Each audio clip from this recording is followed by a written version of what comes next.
નમસ્કાર.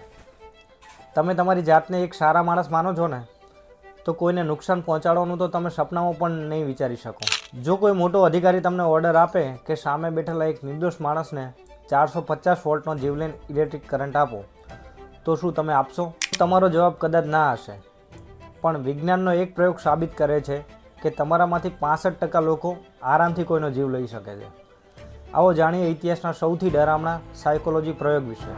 વર્ષ હતું 1961. યેલ યુનિવર્સિટીના વૈજ્ઞાનિક 10 મિલીગ્રામ એ જાણવા માંગતા હતા કે હિટલરની સેનામાં સામાન્ય સૈનિકોએ લાખો નિર્દોષ લોકોને શા માટે મારી નાખ્યા. શું તેઓ જન્મથી જ રાક્ષસ હતા? આ જાણવા માટે એક પ્રયોગ ગોઠવાયો. સામાન્ય લોકોએ એક લેબોરેટરીમાં બોલાવ્યા, તેમને ટીચર બનાવવામાં આવ્યા. બાજુના રૂમમાં એક સ્ટુડન્ટને ખુરશી સાથે બાંધવામાં આવ્યો.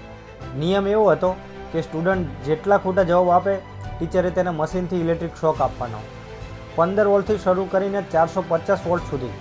જેમ જેમ શોક વધતો ગયો એમ બાજુના રૂમમાંથી ચીસો પડવા લાગી. આ સાંભળીને શોક આપનાર સામાન્ય માણસ ધ્રુજવા લાગ્યો. તેણે વૈજ્ઞાનિકે કહ્યું કે મારે આ પ્રયોગ નથી કરવો.